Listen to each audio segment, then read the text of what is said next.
It was a regular Thursday night. My wife, Hira, told me she was going out with her friends for dinner and might come home late. I didn't think much of it. We'd been married for 5 years and I trusted her. But when the clock hit midnight and there was still no sign of her, I started to worrying.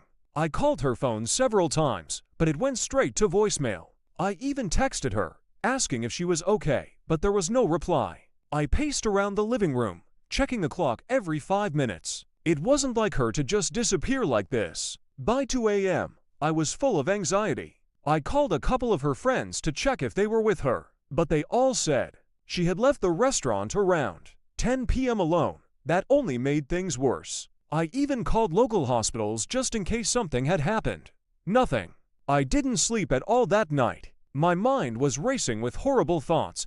Maybe she got into an accident, or was mugged, or worse. Every little sound outside made me jump, hoping it was her coming through the door. But she never did. At around 8 a.m. the next morning, my phone buzzed. It was a message from her. All it said was, "I'm sorry. I'll explain later. Please don't look for me." That was it. No location, no reason, nothing. Just those vague, confusing words. I stared at the message for several minutes, my heart sinking. What did she mean by "don't look for me"? Was she in danger? Or was she running away from something or someone? I replied instantly, asking if she was okay, but received no response. I waited the entire day for another message, another sign, anything. But my phone stayed silent. I didn't know what to do. Should I report her missing? Should I wait longer? I kept rereading that single text until I memorized every word. That evening, I drove to her parents' house, hoping maybe she had gone there. They hadn't seen or heard from her either. Her mother was just as worried as I was. Her father, on the other hand, seemed quiet and distant, almost like he knew something he wasn't saying. The next day, I went through our shared bank account. That's when I noticed she had withdrawn a large amount of cash the day she disappeared. It wasn't like her to carry that much money. Something felt off. I checked her closet. Several clothes and a suitcase were missing. My heart felt heavy. The signs were starting to point toward something I didn't want to admit. She had left me on purpose. But why? We hadn't fought, and our relationship had seemed stable. At least, that's what I believed. That evening, I received another message. This one was longer. It read, "I know this is sudden. I didn't want to hurt you, but I needed to leave. I've been living a lie. I'm sorry for not being honest. I just needed to be free." I was devastated.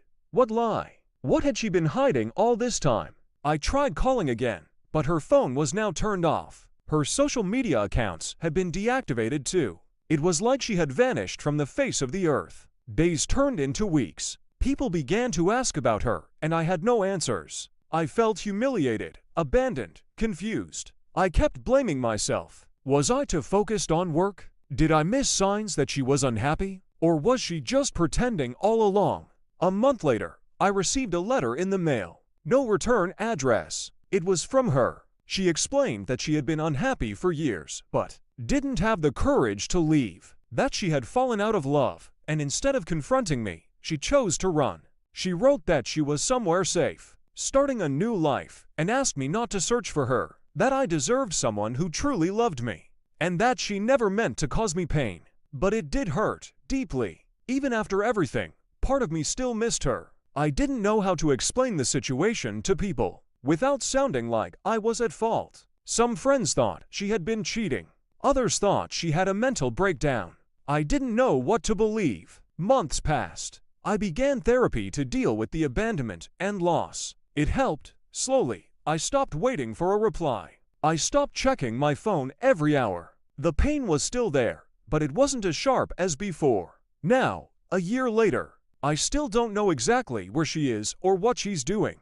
Sometimes, I dream about her. Other times, I wonder if she ever thinks about me. But I've stopped asking why she left. Some questions just don't have answers. Looking back, I realize how little we sometimes know about the people we live with. I thought we were happy, but happiness can be a mask. Her silence hurt more than the truth ever could. But I've learned to live with it. I've started rebuilding my life, piece by piece. It's not easy, but I'm getting there. I've stopped waiting for closure. Sometimes, the only closure you get is accepting that you'll never get one, and that's okay.